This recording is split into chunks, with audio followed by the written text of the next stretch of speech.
All right, everyone, it's interview time, and you are here for a very exciting orgy. That's right. There's five of us all on Zoom screens.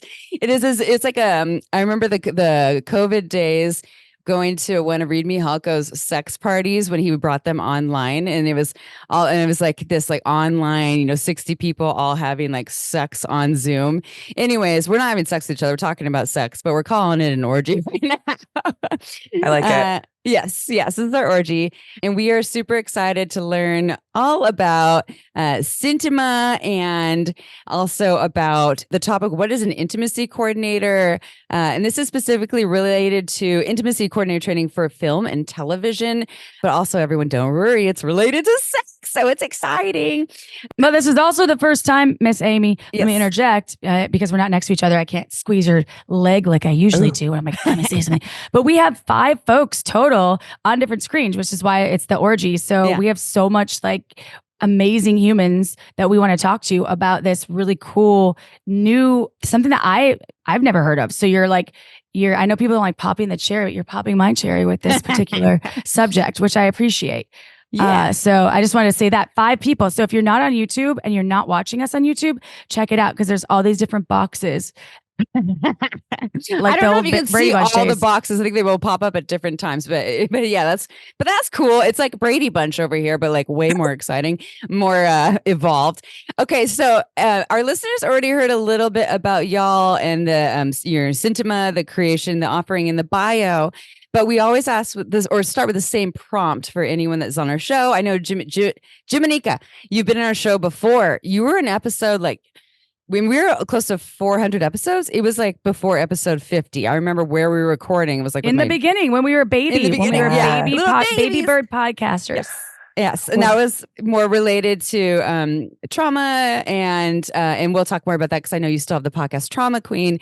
But let's hear more about you all. So, can you all tell us a little bit more about how you got to where you are today in the field of sexuality? Yeah, sure. I'll start. Hi, everybody. I was a theater director in New York City way back when in like 2007, and I was getting all of these plays, these shows, with all this very intense, intimate, sexual, very graphic content.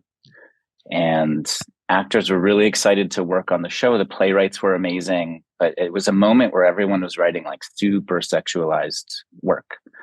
And so the actors would look at me as the director and be like, how the fuck are we going to do this? We're allowed to swear here, right? Oh, fuck yeah. Sex. Yeah. Okay, good. Fuck you. And so I just started developing different processes of how to work, how to just develop consent processes with actors and how to guide them along. Like they're going to have to get naked and rub their bodies up against each other on stage. And so how do we do that safely? And how do they do it 100 times and not want to rip their eyeballs out before they come to the theater? And so I started developing processes around how to do that and how to do it safely and how to manage consent between them and create protocols and all sorts of different ways for them to communicate about what they were doing. And I was shocked that if you had to slap someone on stage, we'd have to like hire a separate person for like one day and pay them more than most of the people got, a fight choreographer, to come in and teach someone how to like just slap someone on stage. But if you're dealing with like, some traumatic, non-consensual, incestual situations, just like up to the director and the stage manager and the actors to just figure it out. There was no one doing anything like that I knew of at the time. Wait, a fight choreographer is a profession? Yeah, a fight choreographer is someone who comes. I mean, if people are fighting on stage, you don't say just, all right, hit each other. You know what I mean? Yeah. And so you have to learn how to fight. You have to learn how to slap each other on stage so that it looks real, but is not real, and that everyone is safe. And you do rehearsals before each show. It's called a fight call. And so I started thinking like, wow, we kind of need the same thing for sexuality, for intimate scenes. And so I started doing that work and started calling myself a sex choreographer at the time. And I was involved in all sorts of other sexuality spaces at the same time. I was studying erotic blueprints and some other things, orgasm meditation and some other things like that. So I was also a burlesque dancer. I was dancing at the Box at the time in New York. I love the Box in New York City. Oh yeah, that's a good, it was a good place. time. Nice. It was a good time. And so I was just in those spaces anyway, and just felt comfortable. And I just felt like it was, as I did more work, it was really obvious how much shame. I mean, I'm so happy to be on the Shameless Sex podcast, because it was just so striking to me how much shame is wrapped up in sexuality. And this is not news to us now, but for me in 2007, the year the iPhone came out, I was like, holy shit, there is so much shame just wrapped up in everything that has to do with sex. And so it started this journey for me way back in 2007, and cut to now, and it's an actual profession on sets, and it's no longer called a sex choreographer. It's now called an intimacy coordinator.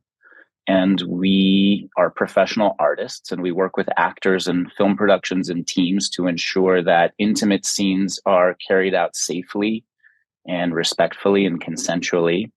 And we help choreograph intimate scenes. We advocate for performers' rights, and we facilitate open communication between the creative team and the actors and what they want to do. And so we want the actors to be safe, and we want the creative to get like the hottest, sexy, whatever it wants to be, hot, sexy, violent, anything, that is written. We want it to be what the creative team wants. That's what we do.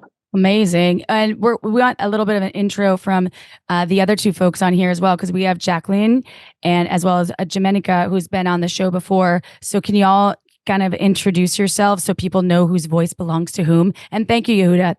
That was an incredible intro to what y'all do. It's kind of like The Fall Guy just came out, right? With Ryan Gosling. This is like stunt doubles.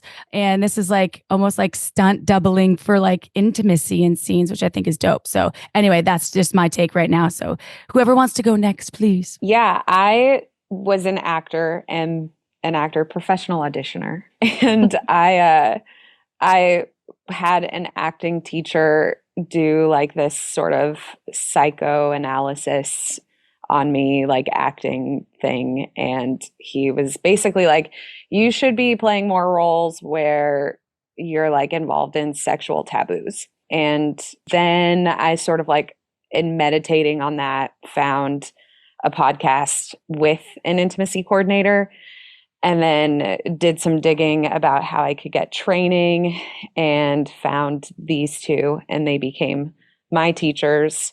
And fast forward a little bit, and now we're partners. Business partners. Business Sister God, you got to be prepared in this show. Yes. It's pretty simple, I feel like.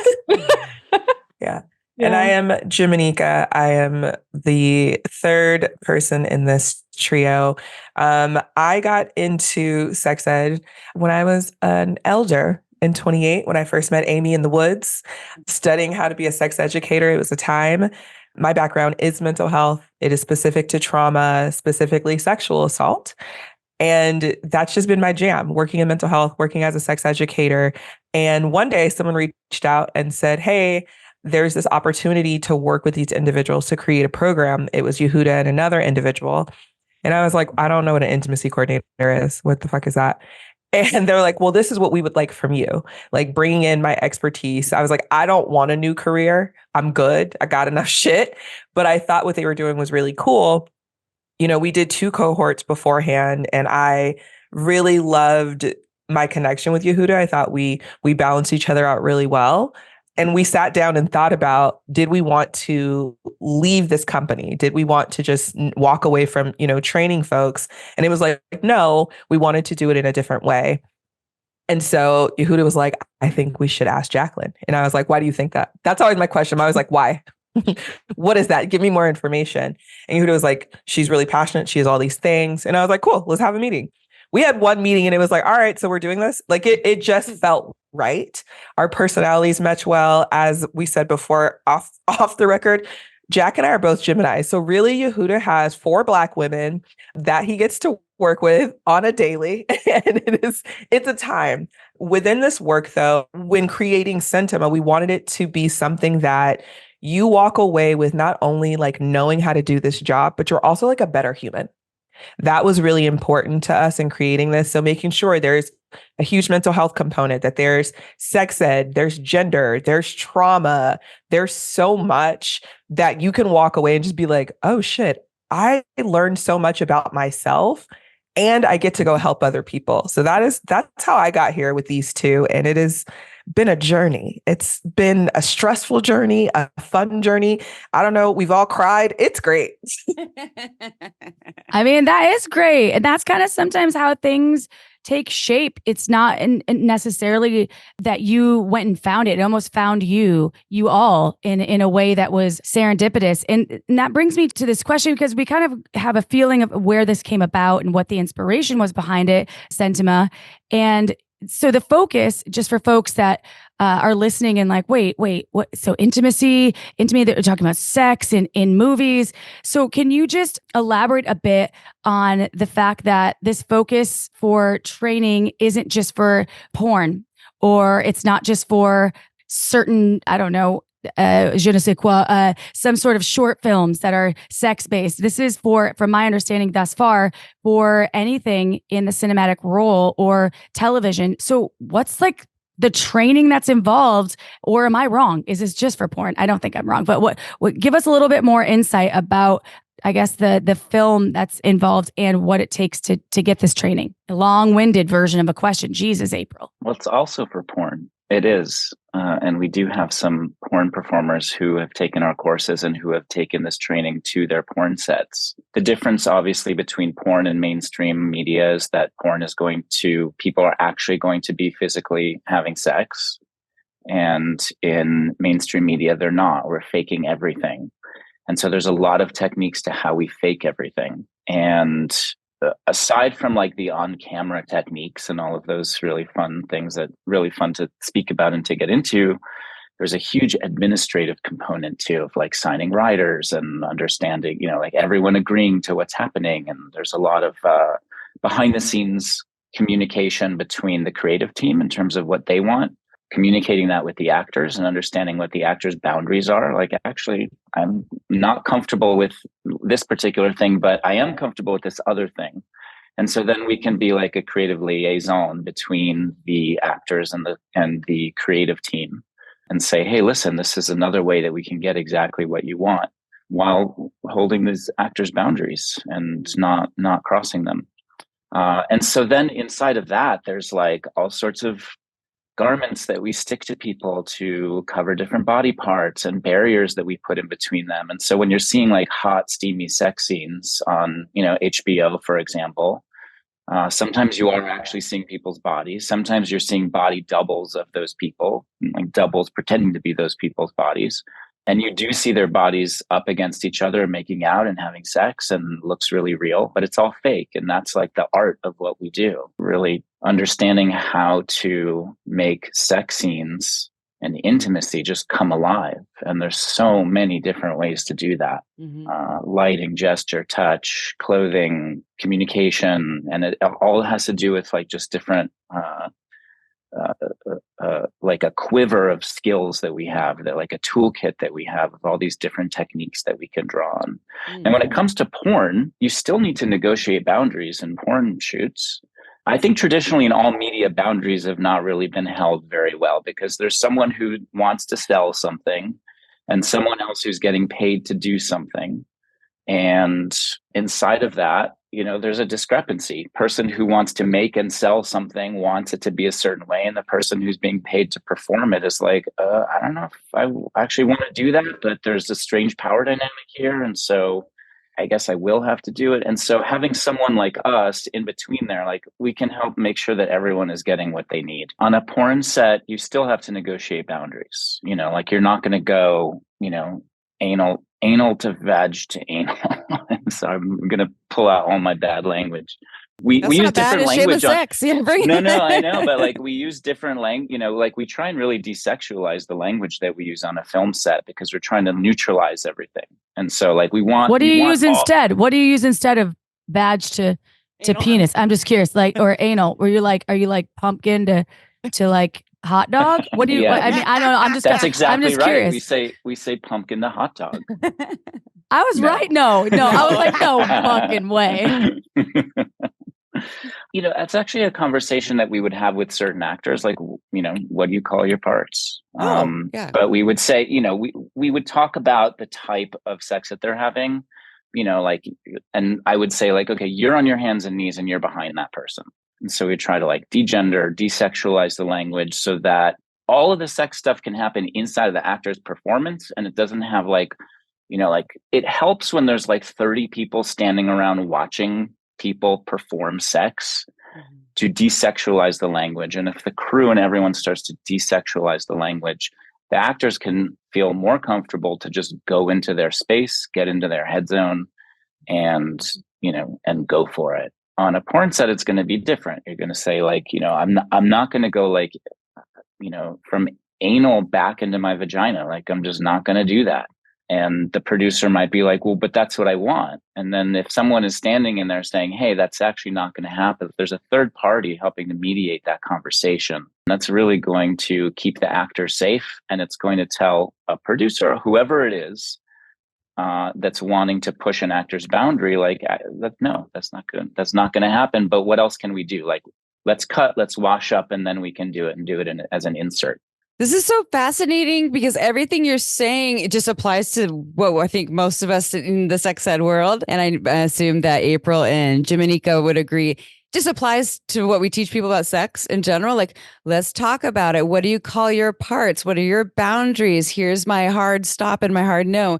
And it sounds like in film and in TV, that's not always considered. And that's why the third party that is a part of it to make that part of the conversation. That's totally right. I think that it's, in sexuality spaces, especially in the last 10, 15 years, I feel like all of this languaging, all of this new way of communicating has come online, so to speak.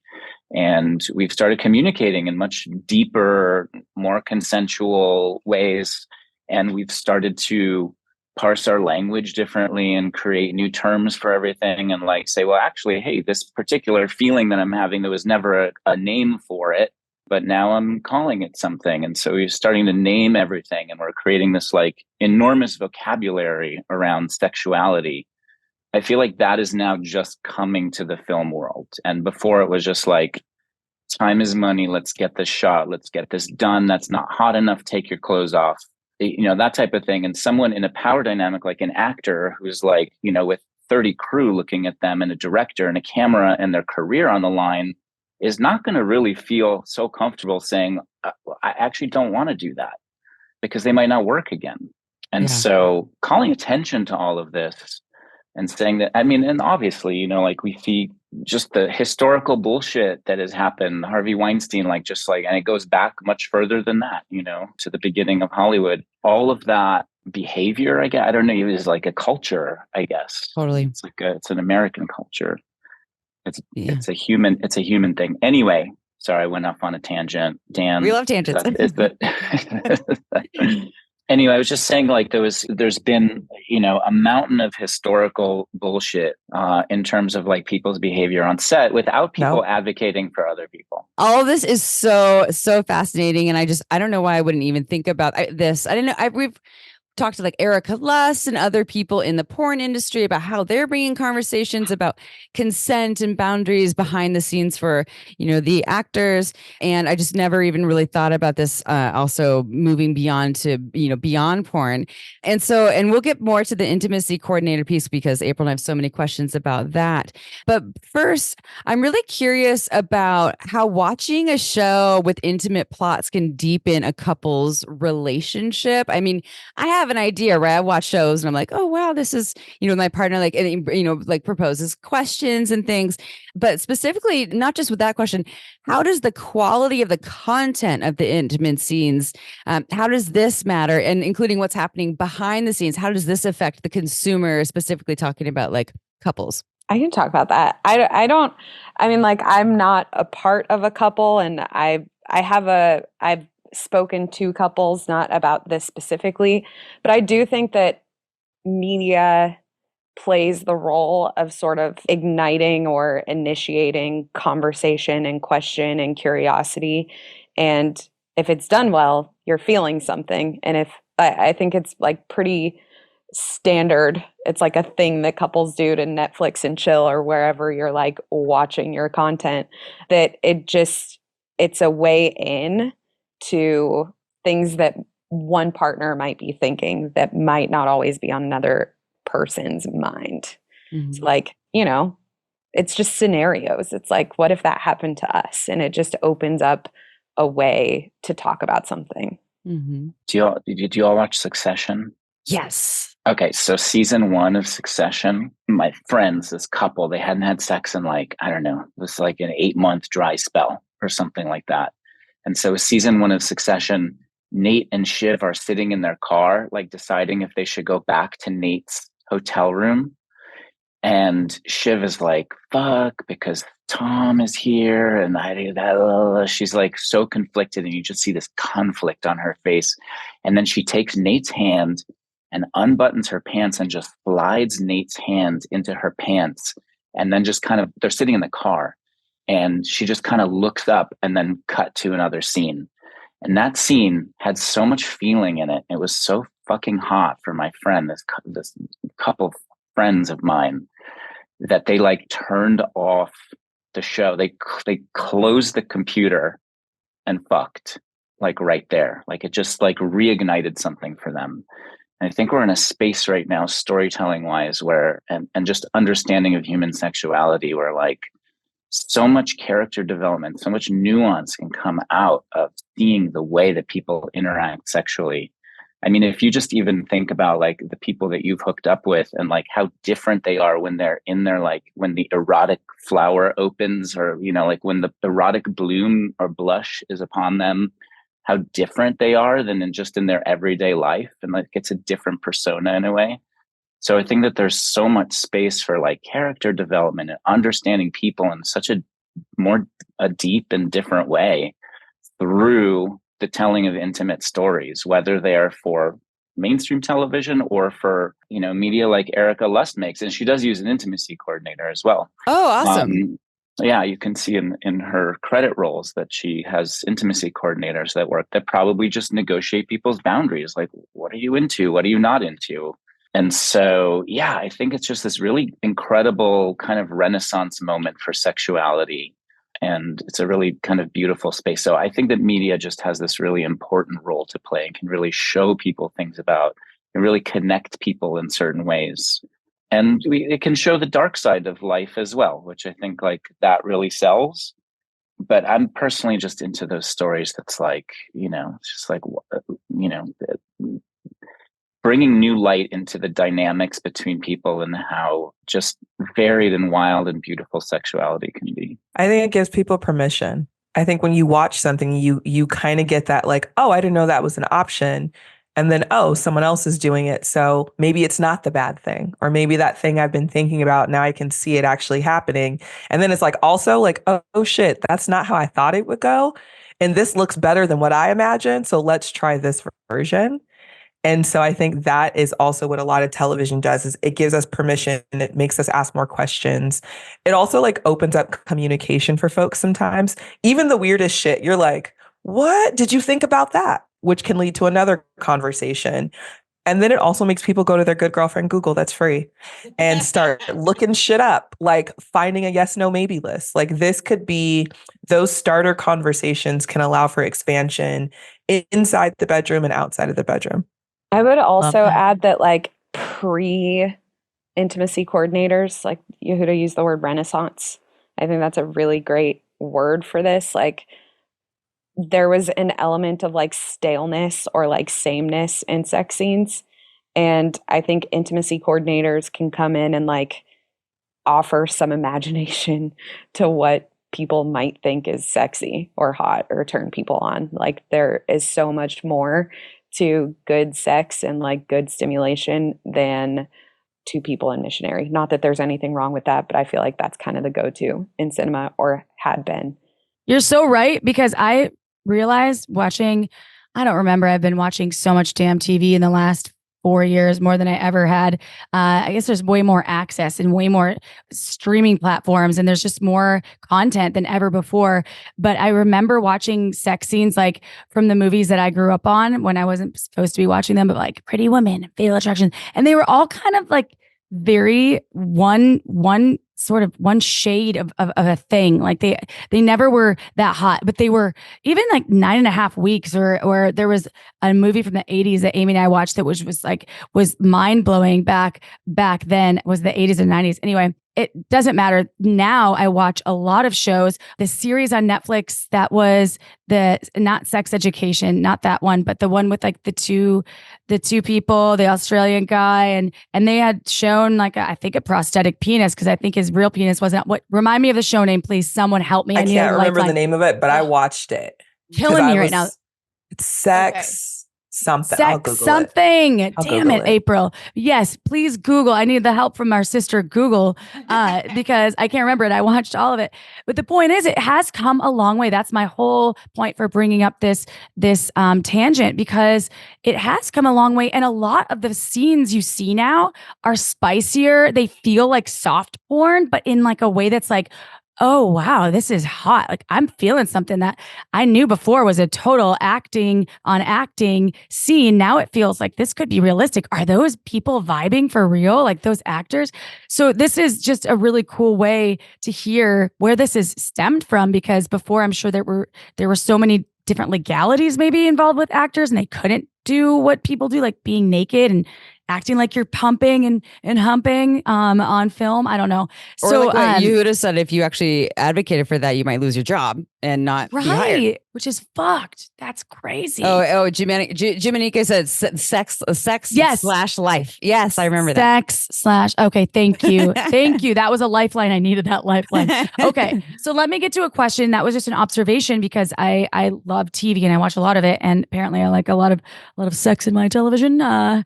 So we talked about what an intimacy coordinator is, and we will get deeper into this with the next question that Amy's going to ask. But can you just tell us more about what an intimacy coordinator is not? We are not HR. Not the sex police. We're not the sex police. We're not a therapist. Those are the big three. Those are the big ones. We're not the on-set therapist. We're not HR, and we're not the sex police. We're not here to ruin the scene. We're not here to talk people out of doing stuff. We are here to, we'll talk about what we're here for after. But that's, I think, like three of the big misconceptions. Well, yeah, and with that, let's go with what we're here for after. I want to hear more about that. So, and then with that, so what are you here for then as an intimacy coordinator? No one's like, oh no, the intimacy coordinator's here. Oh shit, we're all going to be in trouble. Right? Yeah, is it like the camp counselor? They come out with like a shirt that says intimacy coordinator. I've heard that on set. It's a bummer. Like you come in, they're like, oh, no more jokes. The intimacy coordinator's here. So it's kind of a bummer. I'm actually I'm fun as fuck. Yeah, we're really fun, and we want your scene to be fucking hot, or whatever it needs to be. Honestly, I think that there's an element of thinking that we're policing the situation, but really what we're trying to do is we're trying to facilitate a discussion between everyone. We're trying to open up communication, and I think that's kind of foreign to a lot of people, like talking openly, shamelessly about sex and being comfortable with it, just holding that space and being like, make your dirty jokes, as long as the dirty jokes are not at the expense of, a marginalized group or someone who's on set or someone who's in front of the camera who's in a vulnerable position. Really important, because you think actors are paid for acting, but people have their own trauma, and certain things you watch in TV bring up trauma. I mean, when they're depicted, and if you have, and so I mean, granted, I have thought about it from my own side as a person that is watching these films unfold in front of my eyes. But I can imagine the people that are actually acting these things, if they have trauma based on something that's occurred with them in their lives, that can be heavy. And so a liaison between the actual performance and the actual person is so important, because you can't just have someone saying, you have to do this. You're getting paid. That's your job. That's fucked up, man. So I love that this exists. That's just my take. So I don't know if anyone wants to elaborate on that, but that's just like a aha moment I just had.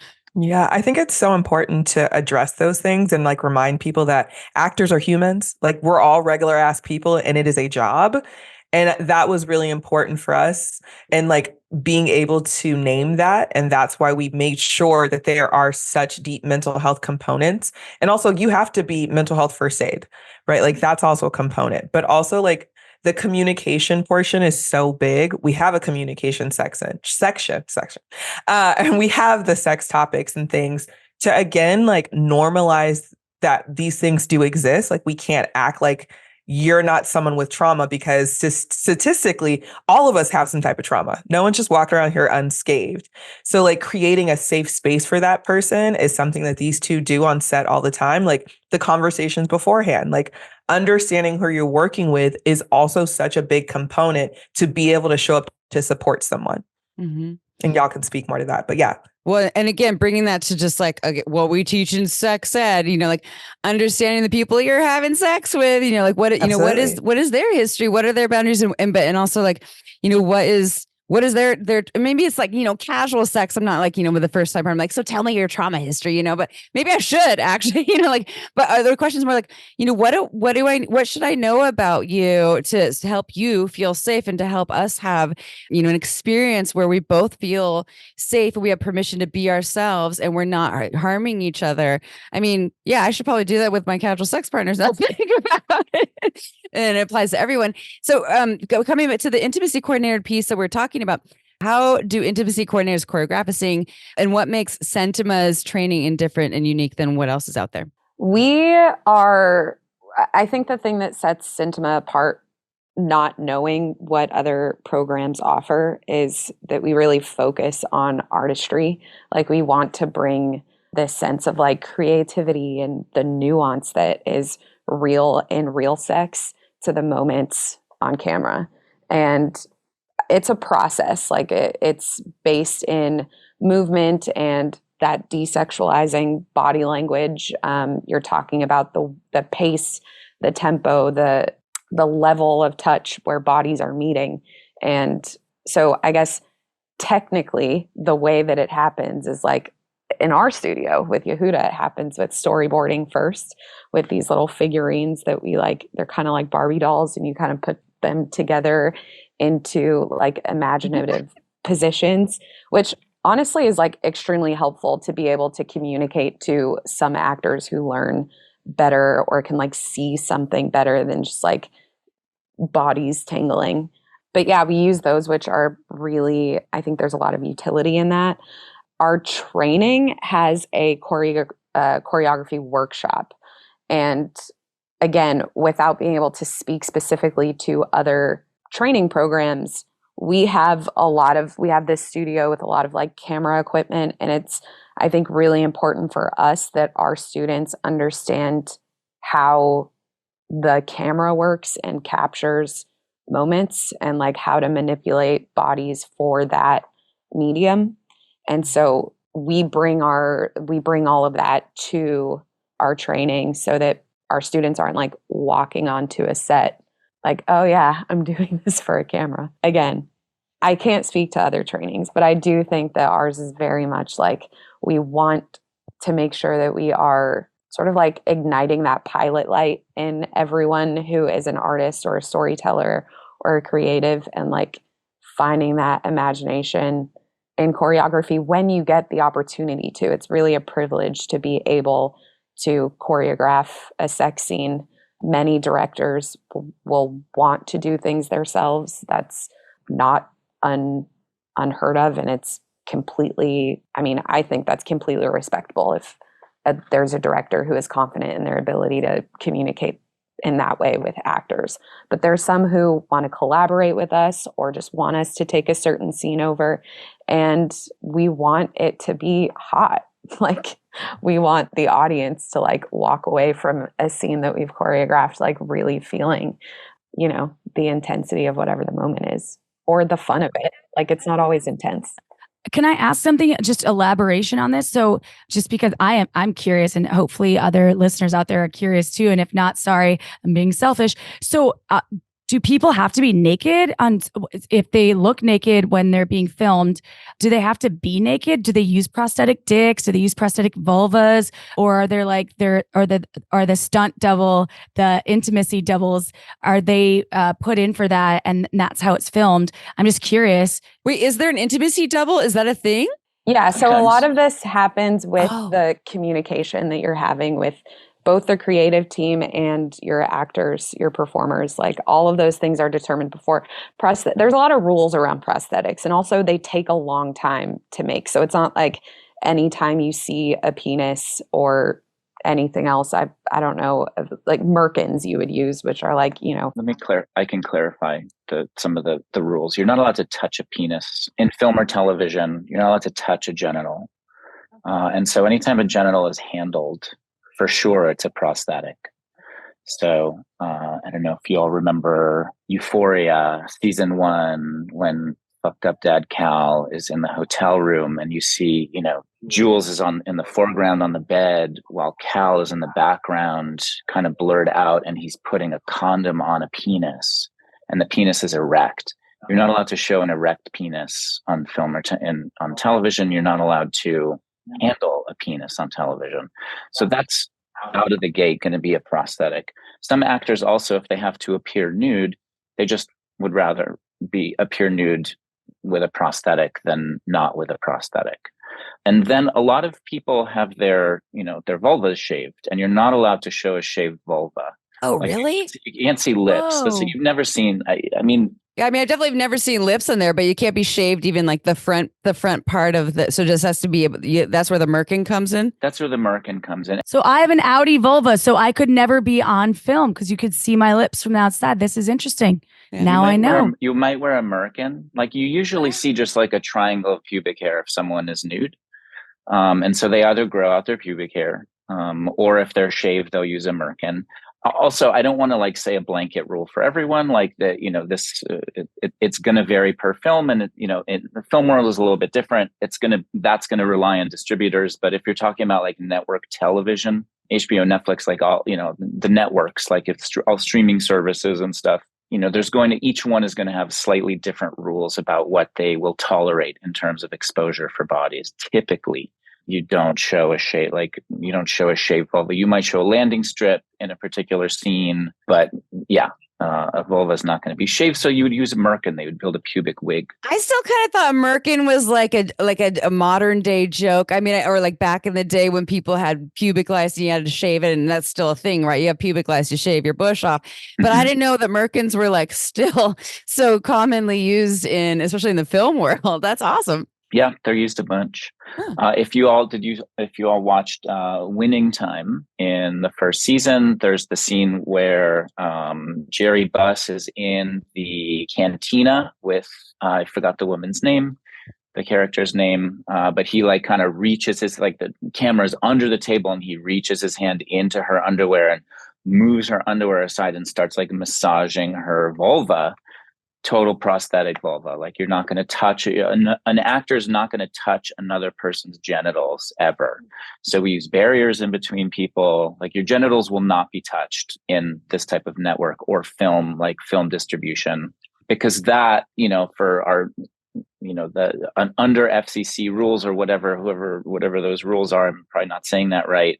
That would be considered pornography. And so porn work would be different, have a different set of considerations and a different set of rules.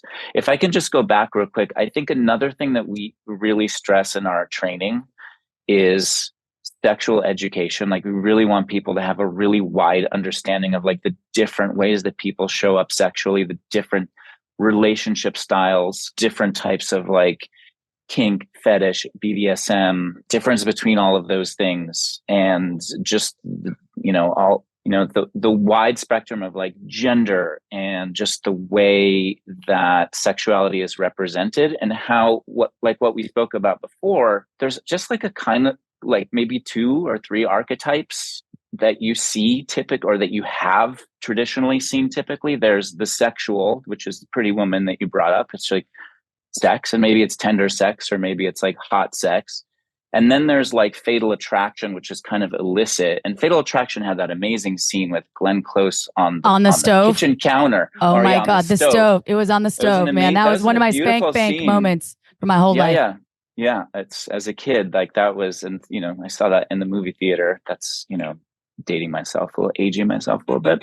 But yeah, that was, very intense and intense scene, but still like very sexual blueprint. Or if someone is like kind of like weird and off, then they're kinky, then they're like, then there's leather and they're wearing a collar and there's a whip and like a St. Andrew's cross or something like that. And that's like the bad people are that, like, or the off people. And I'm talking traditionally, I'm not talking now. I think that there's a lot more nuance now. And so I think that, something that we teach is like, I don't know if you all know like Miss Jaya and the erotic blueprints. Oh, like yeah. She's been on our show. What I know the episode Jaya's number because I tell Yeah. people about it all the time. Episode 126, y'all. It's amazing. Yeah, I studied with Jaya and I use the blueprints in choreography. I think they're amazing. And you don't see all of the blueprints. You see a sexual blueprint, you see a kinky blueprint in film and television. And so like, have you ever seen like I try and bring like the energetic to like the sensual. You see sensual a little bit, but like really try and bring energetic or a shapeshifter, more shapeshifter vibe to things. And so these are things that we teach. And we also teach like, when we're choreographing, so much depends on the frame and what you can see in the frame. And so what's the frame? What does the director want to see? How is this being shot? What does the director, what does the DP want? Like you see the frame in the lineup, and then you can start to understand how to position the actors' bodies and how to dial in like those little nuanced details that really can sell a scene and make it really come to life.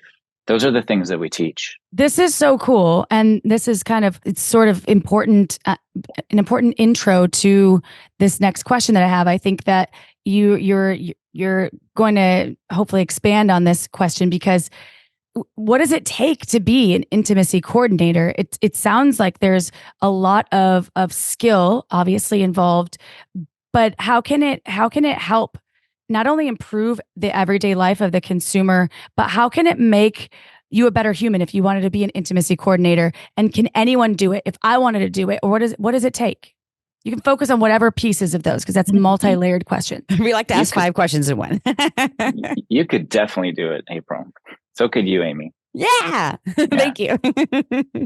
In our training specifically, I feel like the understanding of intimacy, the understanding of that everyone is coming to this work, everyone comes to an intimate scene with a lot of like the baggage of being human in culture. Like there's a lot of baggage there. And as Jimanekia said earlier, there's, everyone is carrying a form of trauma in some way. Whether it's inherited, whether it's, actualized in their life from childhood or from adulthood or from whenever.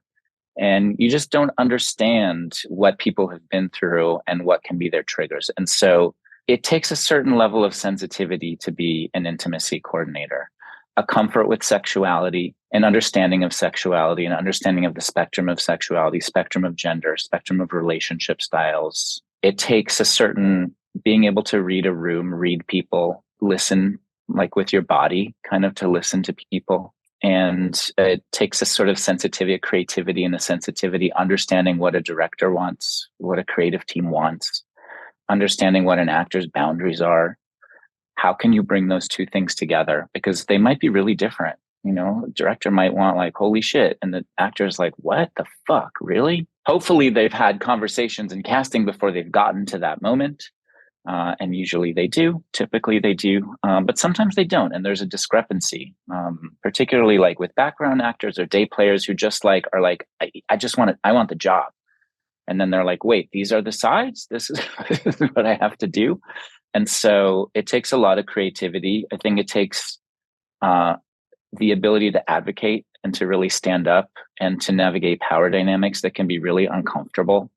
Like a film set is a harsh environment. It's an intense place with intense personalities. And there's, I always feel like, oh, fuck, I fucked up. I'm never going to work again. Like I feel that way on every project that I've been on. Never going to work again. I don't really believe that, but I'm like, there's something comes up, not on every project, but it certainly has in the past. And so I think it takes like a grit, but it also takes like an intense sensitivity. Mm-hmm.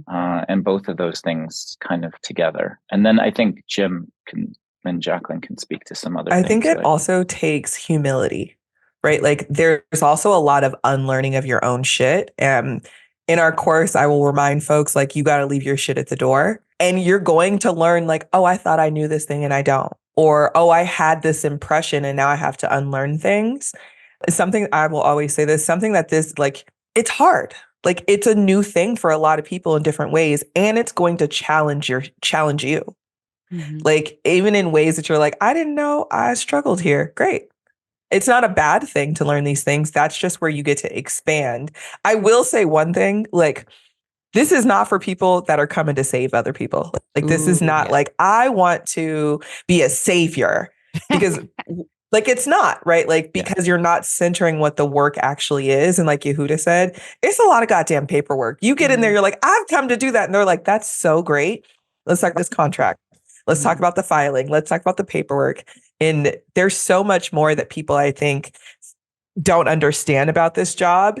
And that's really pushed forward in our first module. So you understand what you're getting into. And I'll let Jack really speak to like how we have set up this program to be able to let you keep going. Oh, is this for me? Is this for me? Is this for me? Yeah, I would say the humility thing is a big one. And it's not for people with egos. Like the thing that I spoke to before with choreography, like this is really not your project. I think there is this sense that like anyone can do this job because a lot of it is rooted in soft skills.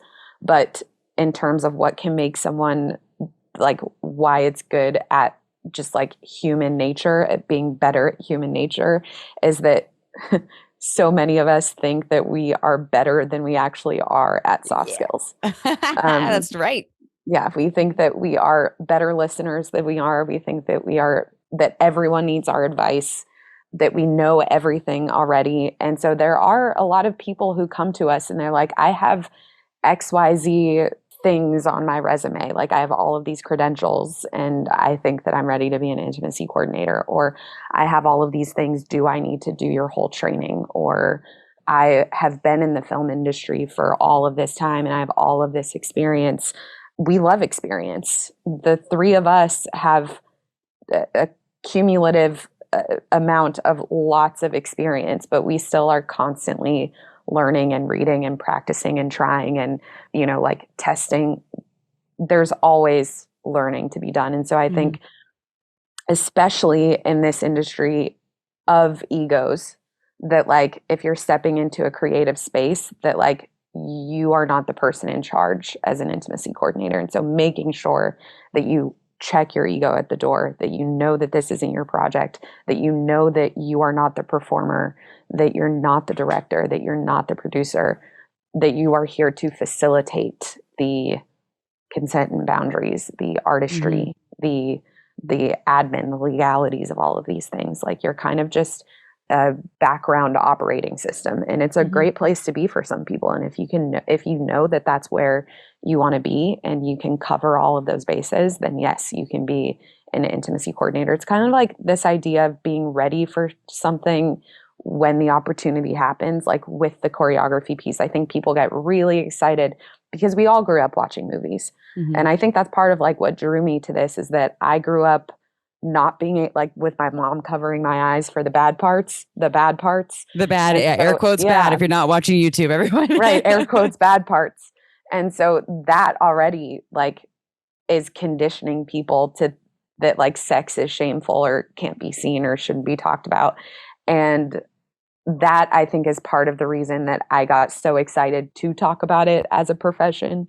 And so I think that we all have that somewhere in our history, that like we've seen something on TV that is sexual and we've been touched in some way, affected, impacted in some way by some sex scene or relational scene that we saw on TV. And so there is a sense of like feeling like you already know what to do, but you don't.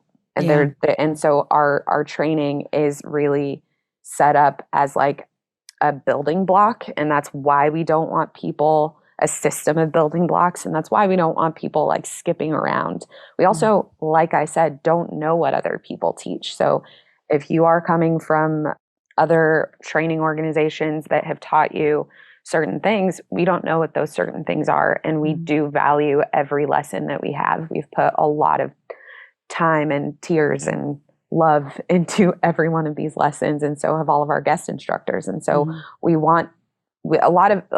have put all of those things in there, and we want people to be intimate with our program. This is all just so absolutely fascinating. I don't know about you, April, but whenever I look at anything on TV or film or whatever, I'm gonna be analyzing the shit out of it. I'm like, I know there's an intimacy coordinator there, and I love this kind of behind the scenes sneak peek into what is happening in it. And I also love what is happening, what y'all are doing, and that is going in this direction. And yeah, I think maybe Jimanekia might have had something to add. Did you have something to add? Because I heard you like oohing, and I wanted to make sure, just in case, because I know Jacqueline finished, but did you have anything you wanted to add to that? I did. Okay. I just wanted to also say something that sets us apart is we are a predominantly online program. And we created it that way so that individuals that are transitioning can like do it at their own time. I am someone that got her master's degrees with the S, thank you, online because I still had a career because lights still need to be on and I still need to eat. And there are a lot of folks that are transitioning into this work. And we wanted to create a space that also like wasn't like unsupportive of the ways that people needed to learn. There's visuals, it's audio, it's interactive, there's homework, but you can also be like, oh, I can do this when it feels good for me. Mm-hmm. So that way you can actually absorb the information. There's a lot of fucking information. Mm-hmm. And if you're like racing through it, and we'll also see you, we will slow you down, don't play, because we want you to truly understand this information because it's also our names, right? Like when you walk away from CINTIMA, you're walking away with Jimanekia, Yehuda, and Jacqueline's name on your back.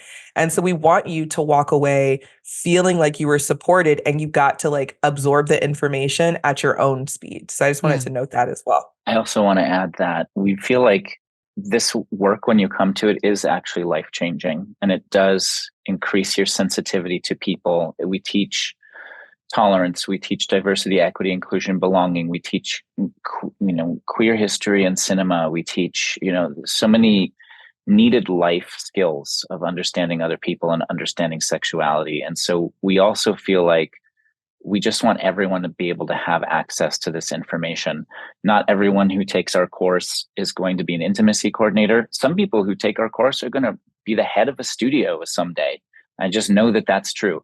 So people's paths are different, but when you study this work, it just deepens your life. It deepens your relationships. And we've heard this firsthand. Like our students are like, holy shit, you don't understand. Like I'm looking at people differently. Like my languaging, like I'm more comfortable around my trans friends. Like I'm there's so many life skills that are taught here, and it's really important to us that anyone can have access to that information. Yeah, and online makes that so easy for people to have access. And I'm hearing the pieces like going at your own pace, but I'm hearing Jimanekia also like, we're going to question you and not just be like, like oh yeah, here it is. You took the course. You're all good. Like we want to make sure that it really lands. There's so many online courses where people like, oh yeah, I learned it. I just sat there and learned stuff. And there isn't this like, not like accountability. Well, yeah, accountability actually for, how are you absorbing this and how is this affecting you and changing and what are your new ideas and perspectives on that? So I love everything that you're talking about and everything that y'all are doing. And I am just, I'm just in awe of it. And I'm super curious how people can find you, work with you, but how can they take the training? How can they sign up? And it sounds like anyone can. I already have a list of a lot of people I know who would benefit from this. Maybe I should take it, even though I'm not in the film world, but April and I are on camera. And then I also I know here's classic Shameless Sex Star. We're going to give you a million questions, but it's just tell us more about how people can find you in the training. And also for Jimanekia, your podcast Trauma Queen too, which we really appreciate. Can you share more about that and how people can find that work as well? So CINTIMA is on Trauma Queen. We wanted to also make sure that we took the time to like really introduce ourselves to the world. And I had a platform and I said, come on, let's do it. Trauma Queen started out as a podcast that was specific for sexual assault survivors and those that are connected to them. I took a break because trauma is a lot. And I came back this year with Trauma Queen, the trauma within, because as we spoke about in the beginning of this, there is no way that any of us haven't experienced trauma. And so the topics are so expansive. And I'm also only talking to my friends and like people that are important to me because I get to learn new things about them. And like the trauma within fill in the blank, the trauma within church. Ooh, those are fun. I got a few religious ones. The trauma within purity culture. That's good. Like the trauma within, being a Black woman in the world, like the trauma within film and media. Like there's something in everything. And I think that right now I'm kind of on a kick in wrestling because I work in professional wrestling now, as one of my other jobs. What? But there's so much trauma that happens within there also. So I've been doing like 3 weeks of like talking to women in that space that have experienced all kinds of things. So Wait, hold on. Is it the wrestling, like the wrestling where it's like the real hardcore, like she not wants like a visual. or like the not like UFC, then that's more fighting. That's but like, is it like the I like the WWE/WWF vibes, like that I used like know about when I was a kid. Hulk Hogan, like is that what you're saying? We're not talking about that man with me. No, yeah, not him. We're not doing that at all. I work for AEW, which is the second biggest company in this country. All Elite Wrestling. I am 1/3 of the mental health department. Awesome. So yeah, it is the ones that are jumping off things, living their best lives. I have a deep respect for this. That's why I ask. I think about like Nacho Libre, like the old school where it came, right? Like the I love Mexico luchador wrestling. Yeah, me too. And that's why I was wondering. I grew up on watching wrestling because I grew up in the Midwest, and that was a thing over there. And it's an art. So thank you for elaborating on that. That's dope. So wait, are you actually wrestling, or are you working behind the scenes? No. Okay. No, not I was like hoping it was all not with these knees, boo. No, I do this. I talk, but I'm in the back. Like I have travel coming up. Like I am in the backstage when people are walking by, when there's breakdowns. I'm available on the intranets, on the phone, a text message, a DM. However they can reach me, they find me. Sometimes people will like, I'm never getting on the phone with you, but I'll talk to you through DMs. And I'm adaptable. I've been in bathrooms, hallways, in the rain. Wherever you need me, I'm there. And yeah, I get to work with some of the most amazing, creative people that use their bodies. That's also storytelling. And so it's kind of like, it goes hand in hand in a way that it's still, choreographing, watching them choreograph their shit. But my job is to make sure that their brains are able to focus on doing a 360 splash off the top, so that they can focus to get their body to do the right thing. And they're not thinking about, oh shit, we just got into a fight. Like me and my wife are fighting. I'm like, let's have that conversation after. Yes, this is amazing. CINTIMA stands for Cinematic Intimacy Artists. You can find us at our website, cintima.co. You can find us on Instagram, cintima.co. We're also on LinkedIn and Facebook under the same names. For your listeners, we have a 10% off discount code for Module 1 Foundations. It is Shameless 10. And for everyone who is unfamiliar, Modules 1, 2, and 3 are all self-paced, all online. Module 1 is the Foundations. Module 2 is Soft Skills. Module 3 is Practical Skills. And then you will be moving on to Module 4, which is an in-person choreography workshop. Experiential. And so just for everyone to reiterate what Jacqueline said is that it's self-paced. So if you do have another job or you have kids or you want to just dip your toe in this world, maybe to experience some of what you're seeing in the streaming shows that you're watching that you're obsessed with too. I think it just would be I think it'd be cool just to learn. Like I love learning. So just like learning more and improving on your skill set, because it sounds like this could be something for not everyone, but for those that really feel like they vibe with this conversation. I vibe with it. I love it. And if I had like more hours in the day, I would love to do it. Yehuda, anything else you wanted to add before we close out? April, I want to add to that, to what you just said, which is that when people hear about this, for some people, not everyone in the world wants to be an intimacy coordinator, but there's some people that hear about this and just a light bulb goes off in their head, in their heart, in their whole body. And they're like, holy shit, this is that thing that I am and that I want to be. And so if you do feel that calling, we would love for you to come and check out what we do. And again, we've got that intro 10% off for our first module. So just come and check it out. It's a really easy, it's a low barrier to entry. You can really start to get a very comprehensive taste of what it's like to be this position on a film set. You're a department head, and you're handling the intimacy and you're handling the intimate scenes. And it's a very beautiful line of work, and it's a beautiful practice.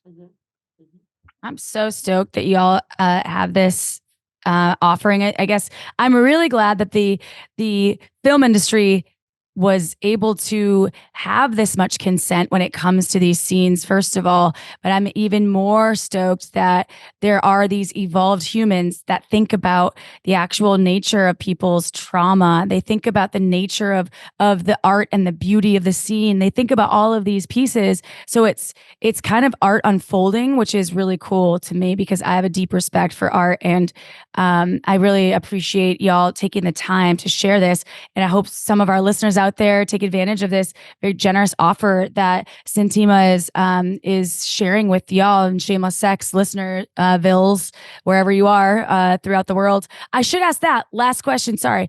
Is it only United States? Is it anywhere in the world? So our students are everywhere. There are students all over the world. A lot of people ask this question, like, can they be an intimacy coordinator or take our training if they are not in the US? CINTIMA is SAG-AFTRA accredited, which I'm actually surprised it's taken us that long to say that. But SAG-AFTRA is the accrediting That's in the bio, body. So don't worry, Jacqueline. Okay, Everyone knows great. already. So they are the accrediting body. There are many SAG-AFTRA productions that take place all over the world, but that's kind of like the standard. There isn't a standard in other places. There are other countries that have their own trainings, other unions that they base those standards on. And so the answer is yes, you can take it everywhere. And we don't know of any production that hasn't recognized a SAG-AFTRA accredited training program as like being bona fide. Bona fide, yes. And I think that even if you are in Australia or the UK, some of our other bigger countries with our listenerships, why not advance your knowledge even further? Bring more knowledge is never a bad thing, right? To put it simplistically, knowledge is power. And so you could bring these sort of techniques or this like these people that have a ton of different, each of you come with really a deep variation of skill set that is all really important. So it's like this trifecta, which is really cool. So it was all meant to be. Okay. That was my last piece. And we've kind of run over, but there was the cup runneth over with information. So it was needed. And we appreciate y'all. Thank you. I know y'all busy. So for you out there, I know you're busy too. And no matter where you're listening from, if you just give us a shout out on that platform, that means a review. You could do just a couple of words. It just helps more folks find these awesome platforms out there and stay informed, like CINTIMA. And there's so many variations of Shameless Sex episodes now, but we are giving you all the power to change your lives, whether it's in the bedroom or in your regular career, right? So thank you for listening. That's all I have. I think that's all Amy has. We will see you next Tuesday. All right, y'all. Ciao for now.